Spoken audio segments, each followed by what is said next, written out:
News this morning, President Donald Trump was awarded a Peace Prize. We'll catch you up. And vaccine advisors to the CDC have voted to stop recommending the hepatitis B vaccination to all newborns. Dedicated to Eastern and Southern Kentucky, this is WYMT Mountain News This Morning.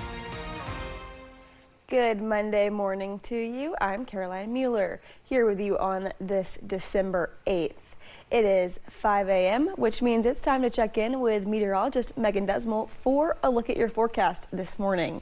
Megan, I was kind of a little surprised when I walked outside this morning because it was a little warmer than I was, mentally preparing myself for, because it's just been so freezing. So I'm not complaining. You won't be complaining now. However, these are the warmest temperatures of the day. As we continue to go through the next couple hours, those temperatures will continue to drop. So let's break down that forecast. First, starting off with the winter weather advisory that we are under right now. You can notice all those counties in those purple shades will be under that advisory. You can get more information on wymt.com/weather/alert for your specific county.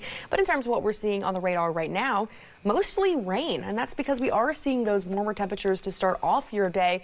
But as we continue to go throughout the next couple hours, that's when you'll see that shift into cooler weather. Here's a look currently at those temperatures. Seeing some 40s in the more southern counties, 41 in Middlesboro and Jacksboro, 40 in Williamson. But as you travel more towards the north, you're seeing some of those chillier temperatures already starting. 34 right now in Moorhead. Here's a look at that day planner for you. And as I mentioned, those temperatures are just going to continue to drop. By about 4 o'clock, we're looking at those low 30s. Caroline. Thanks, Megan. A Kentucky family is outraged that decades after a man was found guilty of murder and sentenced to death, that execution has not been carried out. Randy Height is on death row for the 1985 murders of Patricia Vance and David Omer in Garrett County. Police say he killed the two after escaping from jail in Johnson County. WMT's Phil Pendleton spoke to Vance's son about a loss that still haunts him to this day. A tragedy for a 9-year-old boy in August of 1985. Buried on her birthday on Monday on 26th. David Vance has lived without his mother for 40 years. The wounds never heal. The scars are still strong. I had to fight with depression, anxiety, other issues, especially emotional issues. Now I've gotten, I'm 50 years old now, and I'm still no better off now than I was when it happened. Not long after escaping from the Johnson County jail, police say Randy Height stole a car with guns inside and then shot Patricia Vance and David Omer in rural Garrett County. I don't think he's sorry for what he's done. I can't understand why he would do the way he done it. This case has exhausted multiple appeals, and each and every time the death penalty has stood. In fact, one case went all the way to the U.S. Supreme Court, a case that former Attorney General Daniel Cameron was a part of. But Height remains on death row with no execution in sight. Even after the trial, everybody got, there's justice served. Not really. Vance says the only closure is the death sentence carried out. I don't want to sound bad by saying this, but I want to be there. I want to see the look in this man's eyes when he goes. Governor Beshear's office says numerous legalities keep a death warrant from being signed, including a 2010 Franklin County Circuit Court injunction that is still in place. In Garrett County, Phil Pendleton, WYMT Mountain News. Vance says his own health is failing and wants to be able to witness the execution if and when it happens. With an immigration enforcement action underway in the New Orleans area, a surveillance camera caught a tense moment. Security footage shows Border Patrol agents chasing a 22-year-old woman into her parents' home.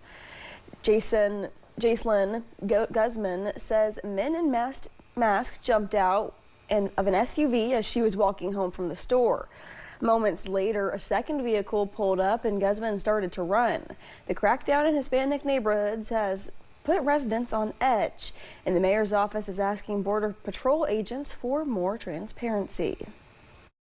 I immediately started telling him, like, I'm born and raised here, like, I'm a U.S. citizen, and he did not care at all. I didn't know if I should run or not. I was scared, but then another car pulled up, and that's when I was like, oh, I'm out here. This operation is actually causing harm for the city of New Orleans, and it's causing harm for people beyond those who are being targeted.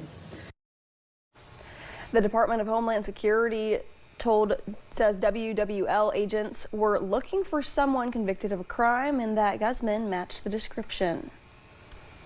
Leading Democrats on Capitol Hill are demanding the release of classified video showing a deadly U.S. military strike on a boat carrying 11 people in the Caribbean in early September. The follow-up strike that killed 2 survivors that same day remains under intense scrutiny. CBS News correspondent Bradley Blackburn reports from New York.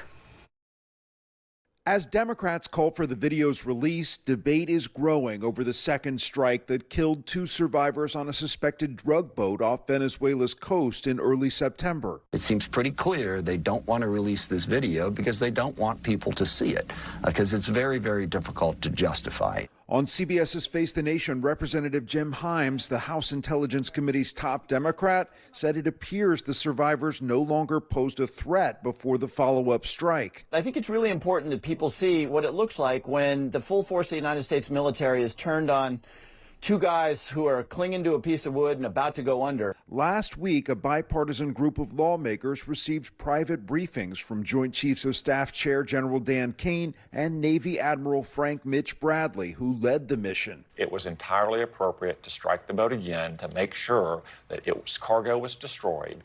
It is in no way violation of the law of war. Over the weekend, Defense Secretary Pete Hegseth defended the Trump administration's efforts to go after so-called narco-terrorists and said the second strike on September 2nd was justified. There was a link-up point of another potential boat. Drugs were still there. They were actively interacting with them. Had to take that read. I said, Roger.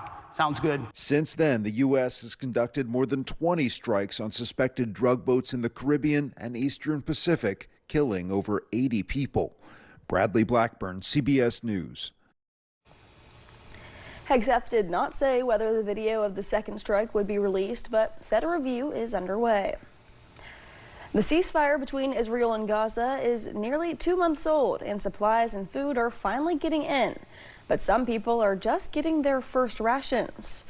As the delicate peace holds, both sides are focused on what comes next. Some Hamas leaders say the next phase of the agreement, they are ready to discuss freezing or storing weapons, but Israeli Prime Minister Benjamin Netanyahu is calling for full disarmament and eventually the dismantling of Hamas itself. Welcoming a UN force to be near the borders, supervising the ceasefire agreement. There's a third phase, and that is to de-radicalize Gaza. Hamas still must hand over the remains of one final hostage, a 24-year-old Israeli police officer. But once that is complete, it will mark a milestone in the first phase. President Trump was awarded a Peace Prize Friday as his administration continues its efforts to broker a deal to end the war in Ukraine. The International Soccer Federation, FIFA, gave President Trump its inaugural Peace Prize at the 2026 World Cup draw in Washington. The award comes as the Trump administration continues to push for an agreement to end the war in Ukraine, even after talks this week in Moscow ended without a breakthrough. Vaccine advisors to the CDC have voted to stop recommending the hepatitis B vaccination to all newborns. Instead, they recommend parents decide when or if their children should receive the vaccine. For those babies that don't receive the vaccine at birth, the panel recommends waiting until the babies are at least 2 months old to administer it. The vote was 8-3. The group was handpicked by Health and Human Services Secretary Robert F. Kennedy Jr., who fired the advisory board that was in place when he took office. Kennedy has been a longtime critic of vaccines. Thanks for getting your day started with us here on Mountain News This Morning. Still to come, for today's Does It Work, we introduce you to a product that makes putting lotion on a lot less of a hassle. And it is a first alert weather day today. I'll tell you what you need to know as you're heading out the door.